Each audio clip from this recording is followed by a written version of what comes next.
Belum balik? Boleh dicium nggak? Nggak boleh. Tenono, raulah ya wes. Mas, sampean tahu nggak airnya itu ngalir ke sawah dan itu najis? Sampean paham nggak? Ini najis, semuanya jadi najis, paham nggak? Shalom semuanya, selamat datang kembali di channel Liyata Official. Tentu saya sangat bersyukur sekali kepada Bapak Ibu semua yang menonton video-video dari saya. Secara khusus 2 dan 3 video sebelumnya tentang Edis TV yang kita reaction atau potongan-potongan video dari live yang kita reaction. Ternyata antusias dari Anda semuanya itu sangat luar biasa karena retensi penontonnya melebihi retensi penonton yang biasanya. Tapi walaupun begitu, saya tetap kembali kita mereaction video secara random. Jadi untuk konten kali ini kita kembali mereaction secara random. Dan tentunya nanti saya membutuhkan juga komentar-komentar dan tanggapan balik daripada kalian tentang video-video yang akan kita reaction. Oleh sebab itu, langsung aja kita reaction video-videonya.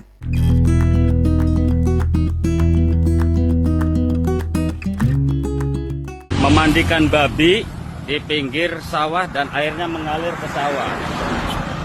Nah, lihat ini prosesnya. Mohon Bupati, Wakil Bupati, dan Ramil. Mas, sampean tahu nggak airnya itu ngalir ke sawah dan itu najis? Sampean paham nggak? Ini najis, semuanya jadi najis, paham nggak? Hah? Ini sampean seenaknya sendiri kayak gini. Sampean orang mana? Hah? Mana penanggung jawabnya? Hei, stop! Kalian tahu nggak ini najis? Ini sawah buat makan. Ngerti nggak kamu? Ngaco kamu. Siapa nama kamu? Ini orang ini bagi saya terlalu arogan ya. Dia mengklaim secara langsung. Ini saya ambil video ini, caption yang ditulis ini gimana mau lawan Israel sama babi aja takut. Ini caption dari Pak Permadi Arya. Karena video ini saya ambil dari Instagramnya Pak Permadi Arya. Jadi kalian bisa nonton di sana juga nanti. Ada tanggapan-tanggapan yang begitu unik dan luar biasa di caption atau di postingan Instagramnya. Nanti kalian bisa nonton ya. Jadi yang pertama, menurut saya Bapak ini terlalu arogan. Coba kalau dia datang baik-baik, dia ngomong dengan baik-baik, walaupun itu bagi dia ya, bagi dia mungkin mereka salah. Dia datang baik-baik lah, dia ngomong dulu. Ini datang-datang dia bilang ini najis, langsung video call, woi siapa namamu? Oh gimana mereka kalau apa namanya ya, seolah-olah gara-gara dia mungkin karena dia beragama Islam dan mungkin itu tempat dia berasal daerah itu, dengan arogannya dia marah-marah kepada orang seperti itu. Padahal orang ini orang dia tidak kenal. Dan bagi saya suatu attitude yang jelek. Ini ya menurut saya. Yang kedua, soal najis ini bagi saya harusnya enggak ada. Ya kembali lagi ke ajaran Islam. Tapi bagi saya seharusnya ini enggak. Kenapa? Karena enggak dimakan. Atau mungkin juga ketika babinya sendiri yang kena berasnya kayak atau gimana. Tapi kan bisa dibersihkan. Sedangkan ini dari sawah. Yang kemudian belum tentu juga air itu secara langsung masuk ke dalam sawahnya. Karena kan pasti ada selokan-selokan. Di sawah kan ada irigasi, kemudian ada selokan-selokan. Tidak langsung ke sawahnya. Tapi kita coba tanya dulu di Bagu kali ya. Kita coba baca. Sawah yang terkena air mandi babi tidaklah bisa langsung menjadi haram dalam konteks kehalalan atau kebersihan dalam Islam. Air mandi babi meskipun dianggap najis atau tidak suci, tidak akan membuat sawah itu secara otomatis menjadi haram. Namun perlu dilakukan pembersihan agar sawah tersebut menjadi suci kembali. Berarti Google aja bilang kok nggak haram. Dan ini kan ringkasan AI ya. Ini kan diambil dari berbagai sumber yang muncul yang sudah diupload di Google. Ya memang ini bukan menjadi patokan saya. Kalian juga yang beragama Islam boleh berkomentar terkait hal ini. Ya kembali lagi bagi saya Bapak ini terlalu arogan dan kemudian tidak secara langsung lah itu air mandi babi itu langsung menajiskan itu sawah. Dan kembali kalau caption yang diberikan tadi, gimana kau mau melawan Israel sampai babi aja takut. Ini orang Islam sendiri yang memberi captionnya, Pak Permadi Arya. Oke, kita next pada video berikutnya. Suka dia buat. Suka dia buat tak elok, tak bagus. Kata turun ini salib saja, kita tak mau gaduh dia. Kita mau turun ini barang juga. Kita mau turun ini barang. Nanti Kita tidak mahu ada pihak yang membangunkan salib di kawasan yang 95% adalah Islam. Apa sih emangnya kenapa kalau ada salib? Emangnya salib itu dia makan kalian? Katanya toleransi, katanya peduli dengan sesama. Kan tahu juga di Pampang itu salib. Kan dibilang barang itu. Emangnya kenapa dia ganggu Anda? Ini ada caption yang diberikan. Ternyata Malaysia juga terjangkit virus kadrun. Oh berarti ini kejadiannya di Malaysia. Takut sama salib. Makanya umat Islam sampai kiamat juga nggak bakal menang lawan Israel. Sama salib aja takut, apalagi sama tank Israel. Ini dari Pak Permadi Ariel ya. Episande guys. Ada komentar di sini dari Victory sama babi haram, sama anjing haram, tapi sama air liur yang bukan murim halal. Waduh. Kalau salib takut, sama KFC takut, sama Unilever takut, banyaklah mereka takuti tetapi mencabuli santri. Waduh. Santri mereka yang nggak takut apalagi demo. Ada ini lagi, peci tinggi banget pak, tapi iman lemah. Gimana mau lawan Israel kalau lihat salib aja ketar-ketir. Padahal salib itu nggak ada apa-apanya, kok kepanasan sih? Semua sesuai dengan nubuatan di Alkitab bahwa pengikutnya akan ditolak dunia. Oke, betul. Yesus adalah Tuhan dan mereka semakin lama semakin membuktikan kebenaran Alkitab tanpa sadar. Di Dubai ada penduduk mayoritas muslim, 98% aja masih menghormati penduduk yang 2% Kristen. Wah ini di Dubai ya. Bahkan kalau Natal aja pasang pohon Natal terbesar di jalan. Waduh luar biasa ya. Apakah tua masjid membuat umat Kristiani seheboh ini? Iman cuma selama baterai pon. HP ku hidup cuma ngurusin salib. Ya itulah. Coba kita lihat lagi komentar tentang yang tadi yang apa yang siram-siram atau yang cuci babi, dia mandikan babi di pinggir sawah. Coba kita lihat ya komentarnya.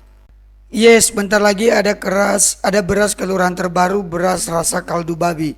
Info Yamin kalau berasnya udah keluar mau nyetok yang banyak. Itu mah modus seperti yang udah-udah juga, suasananya udah izin belum. Serupa tapi tak sama, ujung-ujungnya kalau dikasih amplop pasti terima, bilang aja langsung pengen duit. Waduh, aku muslim malu banget dengan video ini. Nah ini ya, contoh-contoh SDM yang sangat rendah. Bapak tersebut masih dalam perawatan rumah sakit jiwa setempat om, tapi harus mendadak suka lepas dan bikin konten. Sedang diupayakan untuk mengembalikan beliau ke RSJ terdekat kok om dengan skema kerjasama dengan kebun binatang. Waduh, ini juga ya komen ini juga menyindir lah tapi berlebihan juga. Jadi dari komentar-komentar ini aja kita lihat ya bahwa memang banyak yang gak setuju gitu loh, gak suka dengan orang-orang yang seperti ini tadi. Oke, kita next, ada video satu lagi yang menanggapi video yang sebelumnya tadi. Sekali lagi video yang tadi ini dari Pak Permadi Arya, makanya kan captionnya tetap dia kasih sama salib aja takut, gimana lawan Israel. Coba kita, ini ada yang mereaction videonya. Kamu tengok bah, bukan mau cakap apalah, ini kedai saya ya, tapi saya sediakan untuk orang bersolat. Ini kedai saya ialah di luar non-muslim, saya non-muslim, tapi saya sediakan sejadah, bilik khas untuk teman-teman saya, kawan-kawan saya untuk bersolat. Apakah ini salah? Sejadah senyap.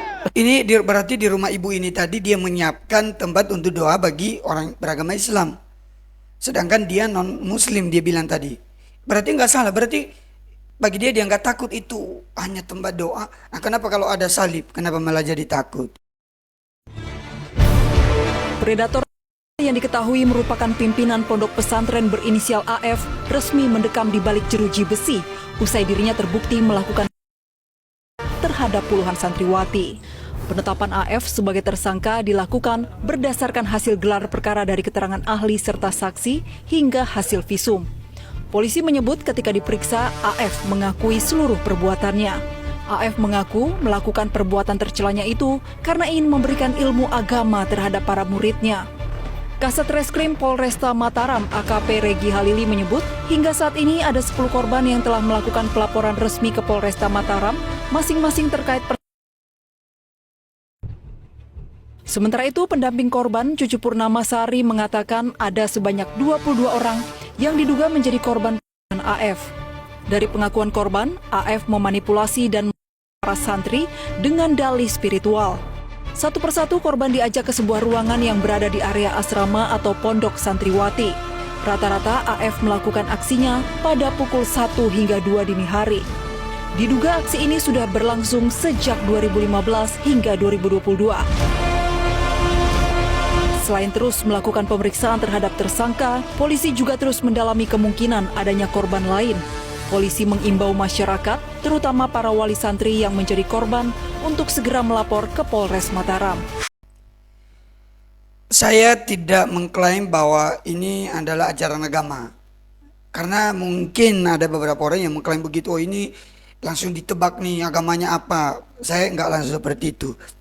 Hanya saja bagi saya, ya mereka ini salah karena mengatasnamakan agama. Karena mereka melakukan kebohongan tapi dibungkus dengan agama, dengan ajaran agama. Ya, berarti artinya menyalahgunakan yang namanya agama. Yang kedua, harusnya ya kalau menurut saya harusnya yang bertindak lebih cepat daripada pemerintah. Ini kan polisi ya. Kita nggak tahu sih regulasinya. Harusnya dari pihak agama Islam sendiri harusnya, karena ini kan mencoreng nama baik agama ya. Agama karena membawa-bawa ajaran agama, seolah-olah bahwa agama itu mengajarkan demikian, walaupun sebenarnya kan tidak benar gitu ya. Harusnya mereka cepat bertindak dong, dalam arti mungkin yang punya, saya nggak tahu ya di pesantren seperti apa, yang punya pondok itu seperti apa. Harusnya mungkin yayasannya kah, mungkin dari ormas kah, atau mungkin dari MUI atau apalah. Mungkin yang penting bagi saya itu dari organisasi Islam itu sendiri, kalau ada harusnya itu lebih dahulu menindaklanjuti hal seperti ini kalau menurut saya. Tapi sekali lagi mungkin ada, karena saya belum tahu. Silakan juga kalau ada ya kalian bisa berkomentar. Karena yang begini-begini kan udah terlalu banyak ya kita dengar juga.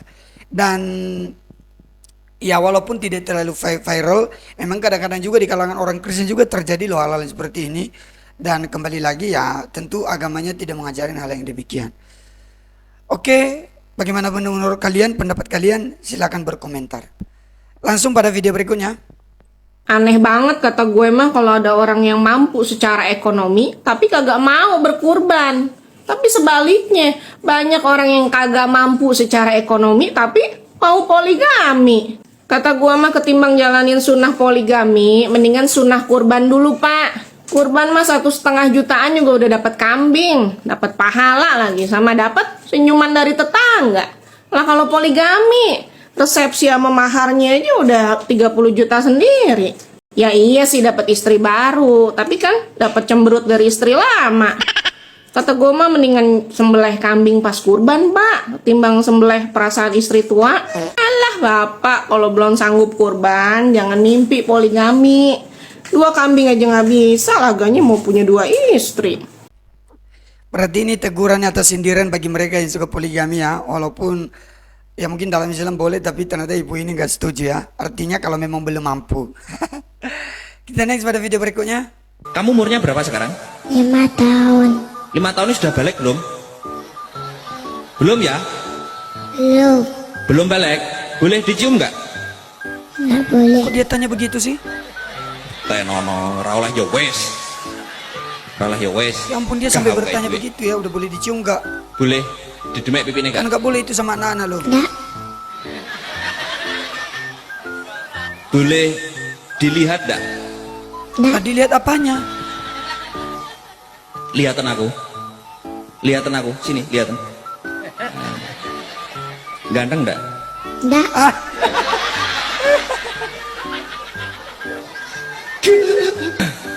Lah nimbali saya Dedi. Siapa? Dedi siapa? Jadi. Ayahmu sama Dedi ganteng mana? Ganteng ayah apa Dedi? Ayah dong. Ayah. Ayah benar. Bagi saya orang ini, kalau harusnya ini kan di publik ya, di tempat umum. Tapi yang penting banyak orang. Kalau memperlakukan anak kecil, menananya boleh dicium nggak, boleh di ini nggak, harusnya itu nggak boleh loh. Apalagi dia seorang laki-laki dan dia memperlakukan seperti itu kepada anak perempuan. Apalagi dia masih usia masih kecil, harusnya itu nggak boleh. Menurut saya harusnya itu nggak boleh. Dan kalau di tempat tertentu boleh dan di ajaran tertentu boleh ya, saya nggak tahu lagi. Tapi secara seharusnya gitu nggak boleh. Oke, kita next pada video berikutnya. La ilaha illallah. Saat mendengar kalimat itu, pasti teman-teman langsung menyimpulkan bahwa itu hanya milik saudara-saudara kita Islam. Itu tidak benar ya. Saya akan jelaskan kalau itu telah digunakan oleh komunitas Kristen Arab sebelum Islam muncul pada abad ke-7. Maaf ya saudara-saudara muslimku, saya harus tunjukkan fakta ini. Begini, kata la ilaha illallah adalah bagian Alkitab, tepatnya kitab 1 Korintus pasal 8 ayat yang keempat dalam bahasa Arab. Perhatikan, wa an la ilaha illallah al-ahad, artinya dan tidak ada ilah selain Allah yang esa. Hal ini sekaligus menunjukkan fakta kalau kata Allah telah digunakan oleh beberapa agama sebelum Islam lahir pada abad ke-7 untuk merujuk kepada sesuatu yang mereka sembah. Itu sebabnya ketika komunitas Kristen Malaysia saat dilarang menggunakan kata Allah dalam ibadah dan Alkitab mereka oleh umat Islam di sana, pengadilan Malaysia menyatakan kelompok Kristen di sana memenangkan kasus tersebut karena bukti sejarah yang kuat yang dimiliki oleh komunitas Kristen di sana. Dan saya jadi bertanya, apakah ada pengaruh tulisan Paulus ini juga terhadap syahadat umat Islam? Secara kan kekristenan Arab sudah ada sebelum Islam ada gitu. Sudahlah, biarlah ini hanya sekedar menjadi sebuah pertanyaan di pikiran saya. Shalom, jangan lupa follow. Tuhan Yesus memberkati kita sekalian. Oh, thank you untuk informasi dan juga wawasan barunya. Ternyata ya kalimat itu ya bukan hanya khusus agama tertentu, tapi memang itu bahasa Arab dan juga orang yang agama Kristen pun menyebutkannya. Dan tadi dia sudah menyebutkan hal itu juga bahwa di dalam Alkitab pun ada juga gitu. Ya luar biasa. Oke, kita next pada video berikutnya. Ini pasti yang murtad ini. Ada di pindah agama. Nah itu kan dia agama Katolik, berarti dia dari Islam ke Katolik. Ya puji Tuhan. Oke, kita next pada video berikutnya. Tidak ada orang Kristen memaksakan Injil. Tidak. Injil itu hanya ditawarkan. Kau mau terima, silakan. Kau mau tolak, silakan. Tetapi apa? Yesus Kristus mengatakan apa? Jikalau kau tidak percaya bahwa akulah dia, kau akan mati binasa selamanya di dalam dosamu. Yesus Kristus satu-satunya Tuhan dan Juru Selamat. Tidak ada tokoh agama di dunia ini yang berani mengatakan akulah jalan kebenaran dan hidup. Tidak ada tokoh agama di dunia yang mengatakan dosamu sudah diampuni, pulanglah dan jangan berbuat dosa lagi. Tidak ada tokoh agama di dunia yang mengatakan akulah air kehidupan. Tidak ada tokoh agama di dunia ini, tidak ada banyak tokoh agama yang mengatakan apa? Dan aku memberikan hidup yang kekal kepada kamu, dan kamu tidak akan binasa. Tidak ada. Hanya ada satu tokoh yang mengatakan, yaitu Yesus Kristus. Dia mengatakan, akulah jalan kebenaran dan hidup. Barang siapa yang percaya kepadaku, ia akan tetap hidup walaupun sudah mati. Hanya Yesus Kristus yang mengatakan, akulah pokok anggur yang benar. Hanya Yesus Kristus yang mengatakan apa? Dan aku memberikan hidup yang kekal kepada kamu, dan kamu tidak akan binasa.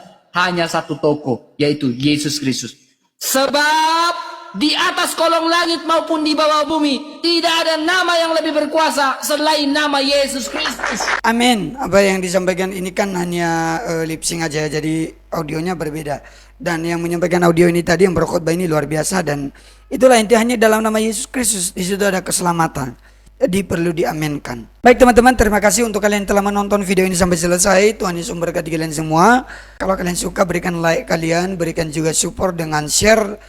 Berikan komentar kalian di bawah apa saran untuk channel ini, dan juga apa yang mungkin hal yang kalian gak setuju atau wawasan kalian yang ini kalian tambahkan tentang video-video yang kita reaction. Silakan berkomentar dengan bebas namun tetap positif. Oleh sebab itu, sampai jumpa lagi pada video-video berikutnya. Tuhan Yesus memberkati kita semua. Shalom.